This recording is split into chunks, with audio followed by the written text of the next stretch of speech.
好，我们来讲下一个段落就是组织领导的决策过程。那给大家参考一下子有关呢，这个台湾云林科技大学的老师刚好礼拜天的时候呢，我也去求经，取经求经，然后呢去了解一下有关呢他们怎么去教这个课所以说基本上的话呢，我们这个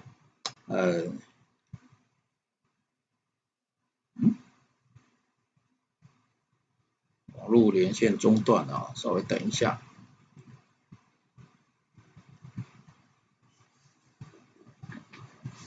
正在尝试连线中那我去这个云林科技大学然后呢刚好跟他们沟通有关于如何进行领导与管理的一些方法。那么对方呢告诉我说，领导与管理的话，基本上我们要来看，可能有3种的决策层第一个是权威性的领导。所谓权威性的领导的话呢，它的目的就是要定定方向，决定重大决策。那对什么有用呢？它就决定战略的话，确定的战略可以应付紧急状态，不管是聘人辞退员工错身所属等等，都是相当有用的对什么没用呢？它可能共同创造突破性的成果是没有用的。因为权威性的领导通常我们讲一山难容二虎大概一个专家就好了。如果很多专家的话，比如说我们要制定一个政策，那个统计专家他就会说了，你这个市场调查的设计不够好，希望你做的仔细一点。会计专家就会说了，你的成本的控制是怎么控制呢？你怎么样子能够呢掌握到良好的成本单位计价？那行销专家就会说了，你这个怎么是只有做纸面广告，并没有做媒体广告？每一个专家都有一句话都是权威，那你就很难做下去了所以说，权威性领导有一个非常大的一个麻烦，除非是只有一个权威，比较好效率那这个时候的话，在手段上面的话，就由职位来决定谁是老大如果大家都是老大的话，你就非常的难去完成一些事情。那机制的建立的话，有清楚的方向，行动场域的确定，但是困扰的时候就是，虽然是权威性领导，但是他的领导力可能不足，因此呢，就会产生优柔寡断的现象。第二个是同意性的领导在妥协中解决不同观点的分歧。那么呢，他们会基于问题解决的方式做决定，那未来产生的成果是共同创造的话，彼此呈现出伙伴关系，共同拥有成果手段上的话呢，谈判或经过投票那有的时候这个里面有一个核心人物的话，所有的谈判或所有的投票都只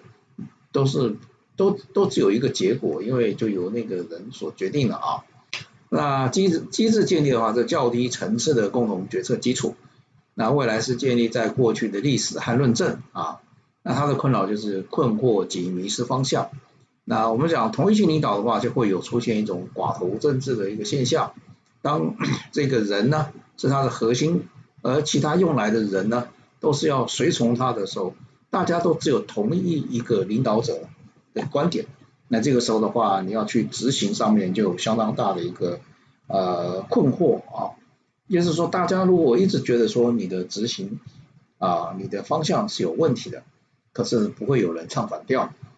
在以前的时候所谓的同意性的领导比较能够代表的一个现象，就是三国时代的曹操。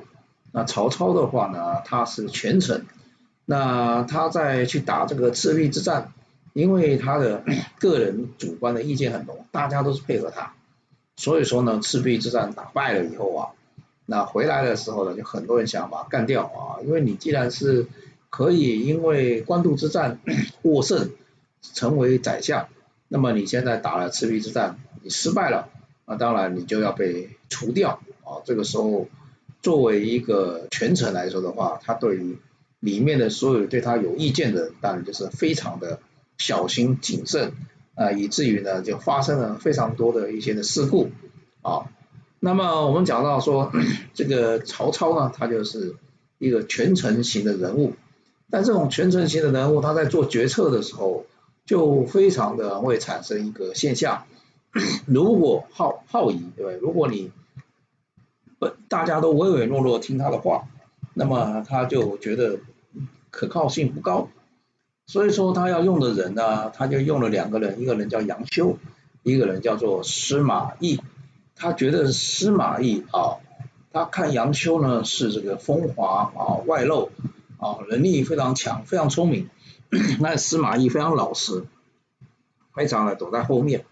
他就觉得说我抓杨修的缺点容易，我抓司马懿的缺点不容易啊。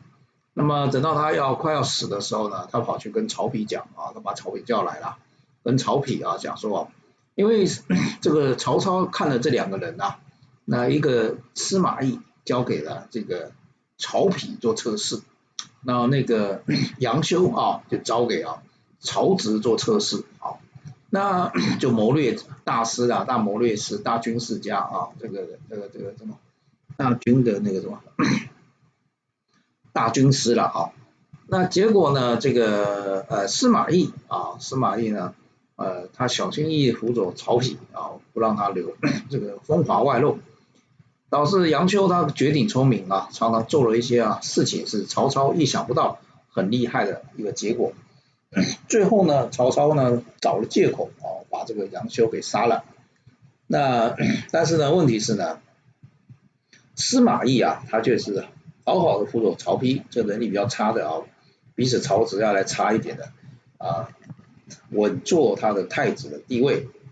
于是乎呢，曹操在临死之前呢，跟曹丕说，你要把司马懿杀了因为呢，他可能会三马同朝就是呢他做了一个梦叫三马同朝，他说这三马就是司马，他会把我们这曹家给吃掉。那曹丕说了，爸爸你这一生呢，这个多疑到死了你还是怀疑所以后来呢，他就放了司马懿所以这里面这个故事代表什么样子同意性决策的话，常常会让属下因为你的猜疑会迷惑会迷失方向。第三个是组合型的所创造的未来有可能超越过去。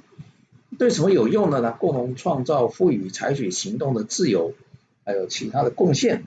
那么对什么没用呢？需要权威来做成决定，而形成同意的基础。因为方案太多了，我们刚才讲到了现在的话，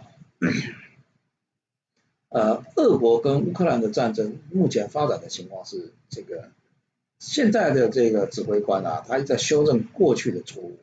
那么会不会这每一次的修正，因为他的方案太多了，就从北边打，又从东边打，又从西边打，又从南边打，打到最后的话，大家都迷失了，你到底是要怎么打？对不对？现在的话，他目前碰到的情况就是可能要持稳就把顿巴斯地区占领下来之后，过一阵子再打这个有的时候呢，基本上这个就是所谓的他做了组合式的决策之后呢那么实在是之前还来搞定，可能他们的指挥系统互相的骂来骂去，到现在可以搞定的时候的话，他必须要做一个新的就是所以说他们必须要倾听各种可能性机制的建立的话，这个伙伴关系会呈现一种买入的关系，共同用彼此承诺应许的关系困扰或妥协会有被权威掌控或操弄的一个历程。来，我们来看一下这个人他在讲说如何成为人们仰慕和追随的领导者。来看看他所提出的方案是不是我们要培养自己也有这个机会呢，能够跟他一样成为一个出色的领导者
其实呢，我当小白很久了啊，听内线下股票，盲目跟单买股票，甚至跟错老师，我也赔了300多万元。我以前呢有长达16年的工作经验，都是在上市公司。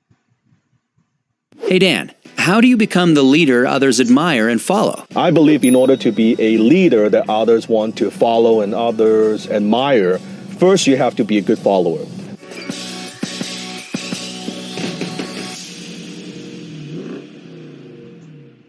That means that you are willing to be coachable.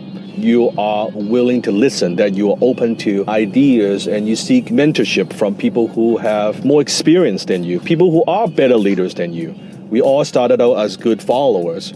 And how do you become a leader when you don't have other people also following you? I want to share 3 principles with you that I believe have guided me over the years throughout my journey and helping me to become a better leader every single day. The first one is purpose over position. You see, titles and positions, they give you authority over other people, but that doesn't make you a leader. As a leader, you need people to follow you. That's what makes you a leader. I think a lot of people, especially in the business world, they believe that, hey, I've got the title, I'm the manager, I'm the VP, and then you should listen to me. Well, those titles, they give you positioning authority, but then that doesn't make you someone that other people want to follow and respect. They're 2 very different things. I believe leadership is not a title. I believe leadership is situational. Let me give an example. Let's say right now we are going to a certain direction, right? Say, okay, I'm the quote unquote leader, right? I'm the boss. And I say, okay, we'll go to this certain direction. What if the destination, the direction that I'm giving is actually wrong, right? It's wrong. But maybe someone else knows, okay, the right direction is actually follow the GPS and we should go this direction. Well, and then we go to that direction. So even though I have position, I have the title, but then my direction is wrong, right? That doesn't make me a good leader. So it changes all the time, right? So whoever is making the best decision for the group, right? What's best for the group, that makes that person a strong leader. So I believe a strong leader always has a very strong purpose, meaning a strong why, a strong mission. What are we doing? Why are we doing it? Right? Where we are going, that sense of purpose, that sense of clarity, right? And as a leader, you got to communicate all the time, right? And in fact, part of your job as a leader is to bring more clarity on a consistent basis of what the purpose is, what the vision is. Have we refined it, right? Are we making any kind of changes? Are we making any kind of pivot? So that's the very first principle. Purpose over position. The second leadership principle I want to share with you is principles over popularity. A lot of leaders, not even leaders, a lot of people, they want to be popular. They think, oh, I want a lot of people to like me. Well, you know what? If your goal is for people to like you, you will not be a very good leader, because as a leader, very often it requires you to make tough decisions. Decisions that other people may not understand, decisions that may not be popular, that may not make you popular in order to move forward, in order for the group or the company to survive. You got to make some tough decisions. So it's not a popularity contest, right? If you want to win a popularity contest, then you should be, go into a popularity contest. But if you want to be a leader, forget about being popular. In some cases, they would misunderstand your decision, right? They would criticize. That's all part of being a leader. That's part of what comes with the territory, right? That's what comes with leadership. So I would say, but principles, meaning that you know what you believe in, you make your decisions based on certain guiding principles that you strongly believe in, maybe you've developed over the years, then principles over popularity, that you know it's right. You know that's what's best for the company, you know that's what's best for the group, but it may not be popular for certain people in your group, and you need to be okay with that. And the third principle is passion over power. I have never met a strong leader that is not passionate. Can you imagine you go to your members, your teams, right? And you're like, hey, I got a good idea. I want to share this with you, and I think we're going to do this. That doesn't inspire anybody. That doesn't motivate anybody. In order for others to be excited, to get excited about your idea, you first need to be excited. You got to first have high energy. You have to be passionate first before anything else. Right? If you rely on power, meaning that, hey, you know what? I am the manager. I am the boss and I am superior, that you should listen to me and that's the way it is. It's my way or the highway. No, sometimes people would do it, but deep down they don't believe in that vision. They don't buy into that. But when you're passionate, passion is contagious. That when you're excited about something, then you get people excited, right? I found that a lot of leaders, a lot of great leaders, they could get people behind an idea, right? To push forward. I think that's a great quality that any leader needs to have. So those are the 3 principles. I'll give you a bonus one, and that is, I see other people when they try to be a leader, usually doesn't work, right? When they kind of seek leadership, but when they think of and focus on the greater goods, when they focus on the greater benefit of a group, naturally they become leaders, right? Organically. Because a leader, if you think about it, really is just a servant to many people. That's called servant leadership, right? It's not positional, it's not title-based. It's really, hey, you know what? This person always has the best interest of the group in mind. Let's give this person more authority. Let's give this person more decision-making power. Let's follow this person because then we're going to go to places. And I think that's what makes you a good leader, a leader that others respect and others follow. Does that make sense? Comment below. Until next time, I'll see you in my belly.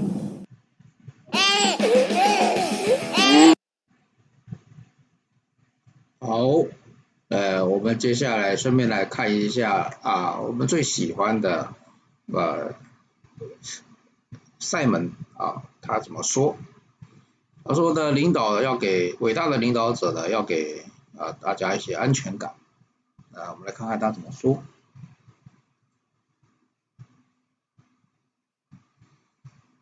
Monzo.com makes GANs great again. Yeah, you know what? I'm not going to say again because they never were, and they're complicated. See, with Monzo.com, making a Gantt chart is as simple as throwing your process.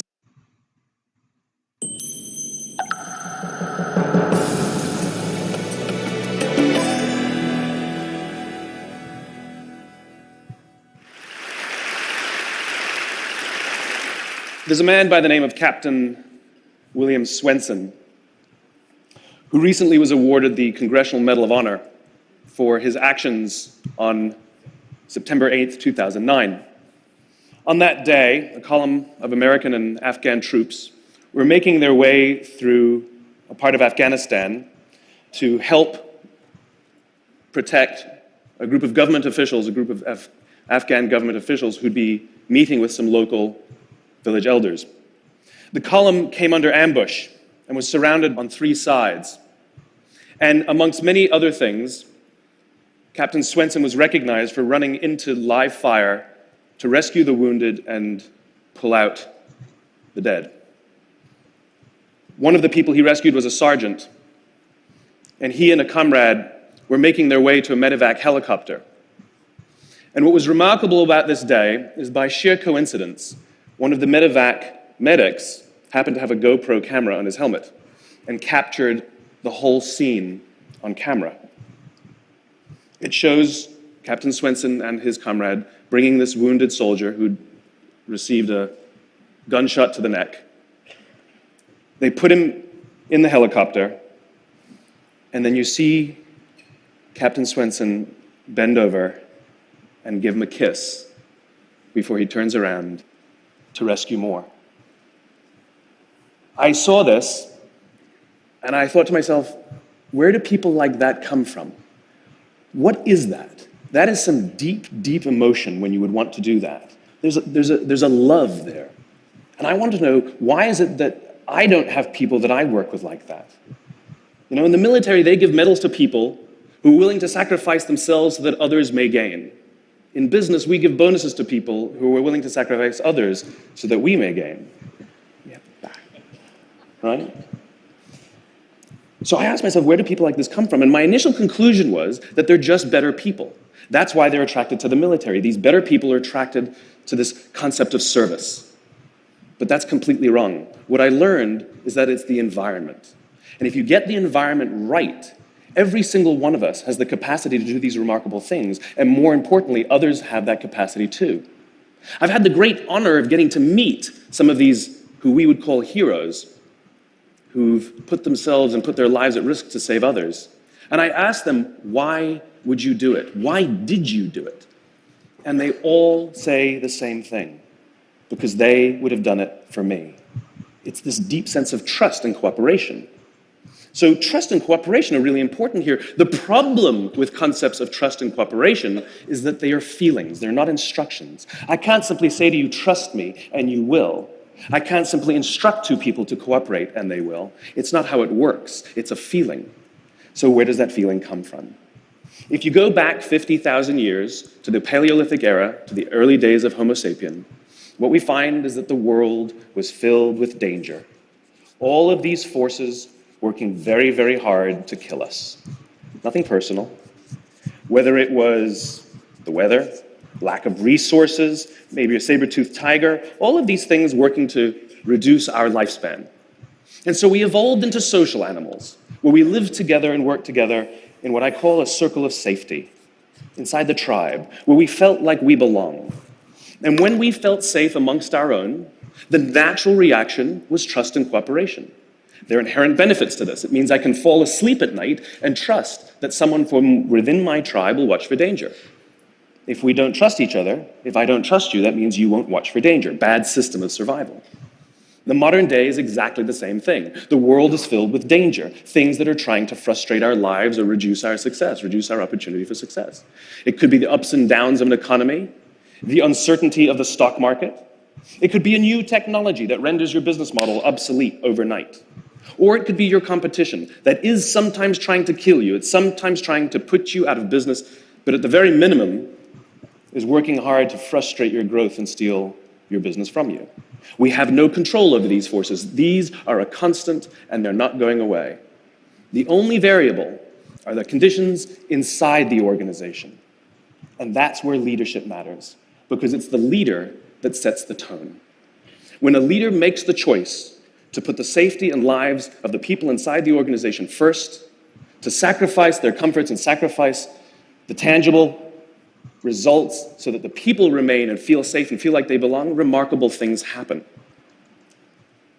I was flying on a trip, and I was witness to an incident where a passenger attempted to board before their number was called. And I watched the gate agent treat this man like he had broken the law, like a criminal. He was yelled at for attempting to board one group too soon. So I said something. I said, why do you have to treat us like cattle? Why can't you treat us like human beings? And this is exactly what she said to me. She said, sir, if I don't follow the rules, I could get in trouble or lose my job. All she was telling me is that she doesn't feel safe. All she was telling me is that she doesn't trust her leaders. The reason we like flying Southwest Airlines is not because they necessarily hire better people, it's because they don't fear their leaders. You see, if the conditions are wrong, we're forced to expend our own time and energy to protect ourselves from each other. And that inherently weakens the organization. When we feel safe inside the organization, we will naturally combine our talents and our strengths and work tirelessly to face the dangers outside and seize the opportunities. The closest analogy I can give to what a great leader is, it's like being a parent. If you think about what being a great parent is, what do you want? What makes a great parent? We want to give our child opportunities, education, discipline them when necessary, all so that they can grow up and achieve more than we could for ourselves. Great leaders want exactly the same thing. They want to provide their people opportunity, education, discipline when necessary, build their self-confidence, give them the opportunity to try and fail, all so that they could achieve more than we could ever imagine for ourselves. Charlie Kim, who's the CEO of a company called NextJump in New York City, a tech company, he makes the point that if you had hard times in your family, would you ever consider laying off one of your children? We would never do it. Then why do we consider laying off people inside our organization? Charlie implemented a policy of lifetime employment. If you get a job at NextJump, you cannot get fired for performance issues. In fact, if you have issues, they will coach you and they will give you support, just like we would with one of our children who happens to come home with a C from school. It's the complete opposite. This is the reason so many people have such a visceral hatred, sort of anger at some of these banking CEOs with their disproportionate salaries and bonus structures. It's not the numbers. It's that they have violated the very definition of leadership. They have violated this deep-seated social contract. We know that they allowed their people to be sacrificed so that they could protect their own interests. Or worse, 99% of people are living in a delusion. America is in crisis. Social unrest, soaring unemployment, millions living in poverty. Now the media would like you to believe that this is the government causing this problem, a failure in leadership. They sacrificed their people to protect their own interests. This is what so offends us, not the numbers. Would anybody be offended if we gave a $150 million bonus to Gandhi? How about a $250 million bonus to Mother Teresa? Do we have an issue with that? None at all. None at all.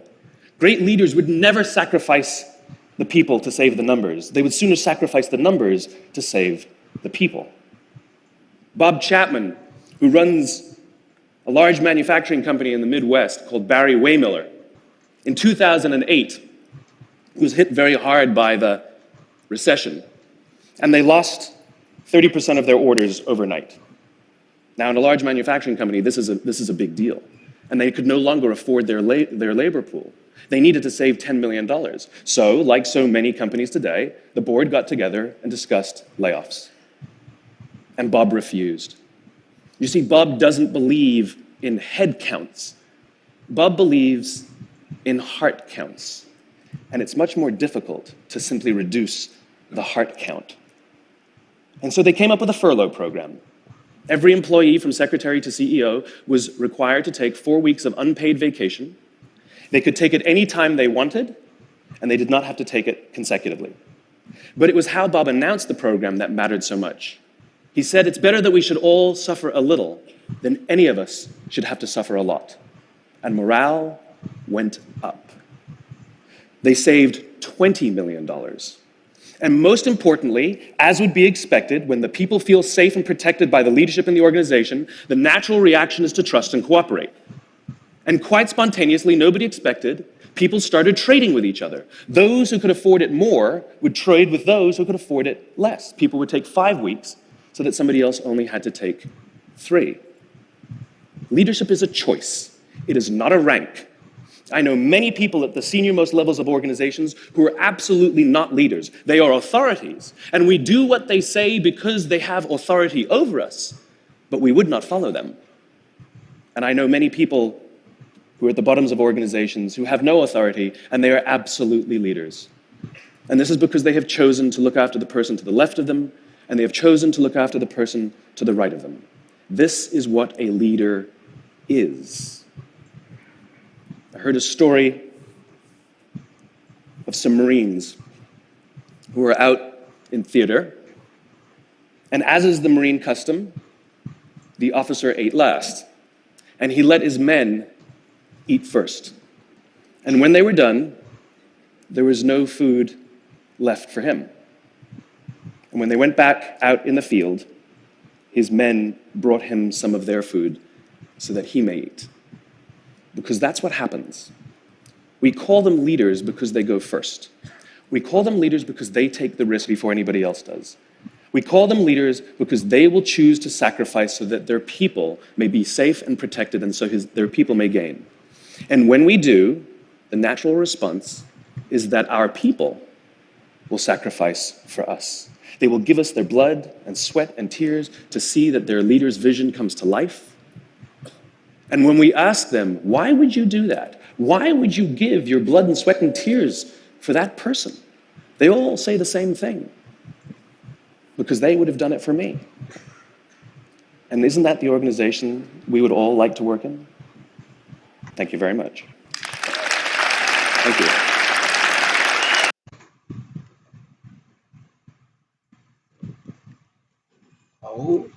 Simon 告诉我们说，作为一个领导者，有各种不同的方式来进行决策，但是最重要的还是要给他们